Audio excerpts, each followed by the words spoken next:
బోయపాటి శ్రీను దర్శకత్వంలో God of masses Nandamuri Balakrishna నటించిన అఖండ 2 చిత్రం అనూహ్యంగా వాయిదా పడటంతో టాలీవుడ్ వర్గాలు బాలయ్య అభిమానులు షాక్ గురయ్యారు. కనీసం సినిమా ఎప్పుడు రిలీజ్ అవుతుందో కూడా చెప్పకుండా సినిమాను నిరవధికంగా వాయిదా వేయటంతో గందరగోళం నెలకొంది. సినిమా విడుదల ఎందుకు ఆగిపోయిందన్నది తెలియక అభిమానులు టెన్షన్ పడుతున్నారు. ఈ నేపథ్యంలో ప్రముఖ జ్యోతిష్యుడు వేణుస్వామిని బాలయ్య అభిమానులు టార్గెట్ చేస్తున్నారు. అఖండ 2 విడుదల ఆగిపోవటానికి వేణుస్వామికి ఉన్న లింక్ ఏంటి? బాలయ్య అభిమానులు ఆయనను ఎందుకు టార్గెట్ చేశారు?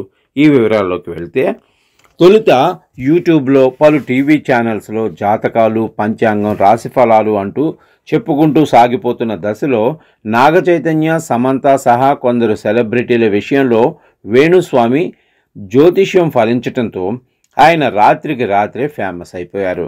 తమ జాతకాలు పట్టుకుని పలువురు ప్రముఖులు ఆయన ఇంటికి వెళ్ళటం, ఏదో పూజలు చేయించడంతో కొందరికి బాగా కలిసి రావడంతో హై ప్రొఫైల్ సర్కిల్స్లో వేణుస్వామికి ఒక్కసారిగా డిమాండ్ పెరిగిపోయింది.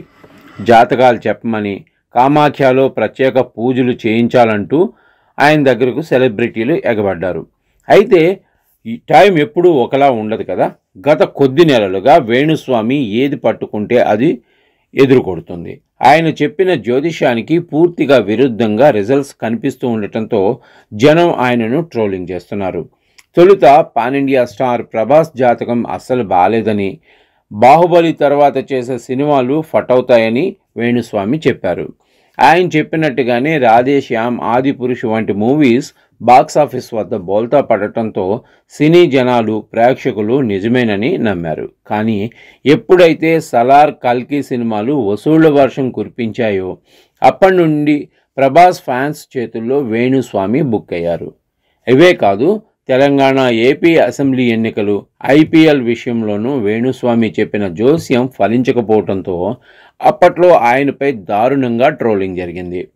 ఇక గతేడాది అక్కినేని నాగచైతన్య, శోభితాల వివాహ జీవితంపై కూడా వేణుస్వామి చేసిన వ్యాఖ్యలు పెద్ద దుమారమే రేపాయి. ఈ విషయాన్ని సీరియస్గా తీసుకున్న జర్నలిస్టులు మహిళా కమిషన్కు ఫిర్యాదు చేయడంతో కమిషన్ ఆయనకు నోటీసులు ఇచ్చింది.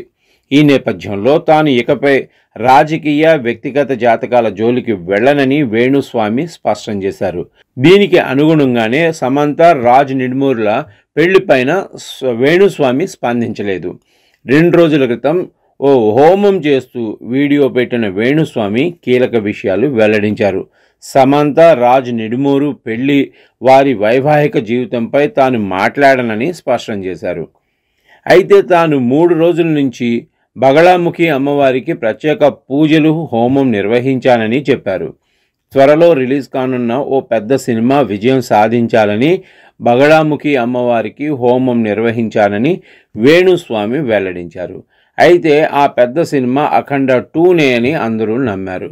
ఎందుకంటే ఈ వారంలో తెలుగుకు సంబంధించి అఖండ 2 సినిమానే అతిపెద్ద సినిమా కావటంతో బాలయ్య కోసమే ఆయన ఈ పూజలు నిర్వహించారని అందరూ భావించారు. కట్ చేస్తే అఖండ 2 సినిమా హిట్ అవటం సంగతి పక్కన పెడితే కనీసం విడుదల కూడా కాలేదు. తొలుత డిసెంబర్ 4వ తేదీన తెలుగు రాష్ట్రాల్లో ప్రీమియర్స్ క్యాన్సిల్ కాగా ఓవర్సీస్లో యథాతథంగా బొమ్మ పడుతుందని భావించారు. అయితే ఆ కాసేపటికే ఓవర్సీస్లోనూ ప్రీమియర్స్ వాయిదా పడ్డాయి. దాంతో డిసెంబర్ 5వ తేదీన సినిమా విడుదలవుతుందనే అనుకున్నారు. కానీ గంటల వ్యవధిలోనే సినిమాను నిరవధికంగా వాయిదా వేస్తూ 14 Reels Plus అనే సంస్థ ప్రకటించింది. దీంతో వేణుస్వామిపై బాలకృష్ణ అభిమానులు ట్రోలింగ్కు దిగారు. బాలయ్య కెరీర్లో ఇలాంటి ఘటనలు జరగకపోవడంతో మీ పూజలు ఫలించలేదంటూ విరుచుకుపడుతున్నారు. మరి దీనిపై వేణుస్వామి ఎలా స్పందిస్తారో వేచి చూడాలి.